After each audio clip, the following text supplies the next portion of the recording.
So the US turns 250 today. This is the age every empire dies. British weasel ran the numbers. Rome, Spain, the Dutch, the Brits, all of them called around 250, using the same scam in 7 phases. Phase 1, they sold you freedom, but freeing enslaved peeps was a crime. Freedom actually meant free real estate on native land. 2, they sold manifest destiny, took half of Mexico at gunpoint, but God wanted this. Phase 3, hard work pays off. Meanwhile, the enslaved peeps picking cotton were over 80% of the US export. Phase 4, the golden age. But let's make sure we write race into the Morgan rule. Phase 5 is the American genius. They started importing brains like the moon landing guy who was a literal Nazi. Phase 6 is all about the responsible superpower running the world, but actually the banks torched the economy. Phase 7 is the collapse. There is no story left. Wealth hoarding parasites grew 60% while you were locked in inside. Empires die at 250 years because that's the amount of BS lies you can take. In 1976, a British general discovered something disturbing.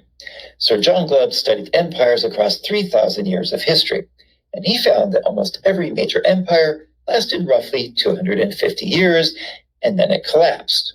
The Assyrians, 247 years. The Persians, 208 years. The Greeks, 231 years. The Ottomans, 250 years. The British, 250 years. And America is right within that range today. Glubbs found that every empire moved through the same 7 stages in the same order. Empires start with the Age of Pioneers, conquest and expansion. Everyone builds together, and this was America from 1776 to 1815. Then the Age of Conquest, military dominance, territory expansions. This is America in the 1800s to the early 1900s.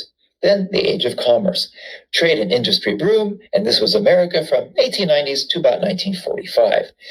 Then the empire peaks, called the Age of Affluence, wealth, prosperity, America from 1945 through the 70s, the Golden Age. Then it starts to decline with the Age of Intellect. Universities expand, innovation accelerates, and that's America from the 80s to about 2000s. And then finally, the Age of Decadence, obsession with entertainment. Wealth gaps widen, political polarization explodes, and trust collapses. America's national debt is $36 trillion. Trust to government is at 22%. The population is split into 2 hostile camps. The U.S. is at stage 6, deeply in stage 6. The final stage, collapse, is close. Glubbs' pattern says stage 6 doesn't last long. Rome took 30 years from stage 6 to collapse. Britain took 40 years. If America entered stage 6 around the year 2000, it's 24 years in. Can America break the pattern that pretty much every other empire has followed? With very few exceptions, empires last about 250 years, and the United States is right on schedule. So according to John Glubbs' theory, empires go through 6 stages over about 250 years. And looking back, he might just be right. The Arab Caliphate lasted about 250 years. The Mughal Empire, about 240. The Dutch Golden Age, around 220 years. The Habsburg Empire, roughly 250. And the British Empire, just over 250. The U.S. has followed Glubbs' 6 stages. It starts with the Age of Pioneers, followed by the Age of Conquest, Commerce, Affluence, Intellect, and finally, the Age of Decadence. America's Age of Pioneers from 1776 to 1850 was a time of energetic founding, idealism, revolutionary spirit, risk-taking, included the Declaration of Independence, the Constitution, Lewis and Clark's expeditions, amazing, exciting times for the new country. Then the Age of Conquest, when the empire expands, grows its military, and consolidates its borders. This had the tragic Indian Removal Act of 1830, the annexation of Texas, the Mexican-American War, the California Gold Rush, and the Spanish-American War in 1898. Then the Age of Commerce from 1890s to 1945, when trade, infrastructure, and industry boom. This is the American Industrial Revolution, the Transcontinental Railroad, the Roaring Twenties.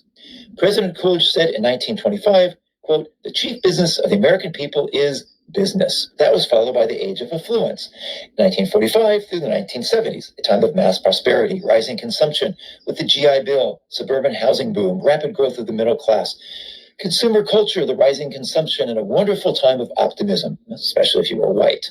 This was followed by the Age of Intellect, with rapid innovation, intense public debate, and ideological splintering. In the US, it was Silicon Valley, computers, the internet, AI, and culture wars. And finally, the age of decadence. From about 2002 to today, this is the end time of unsustainable debt, materialism, bureaucracy, the loss of civic virtue, and military overreach. The US debt is currently at 36 trillion. Trust in government at 22%.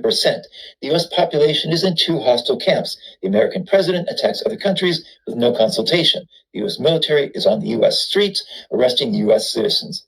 People disappear in unmarked cars by unidentified masked agents of the government.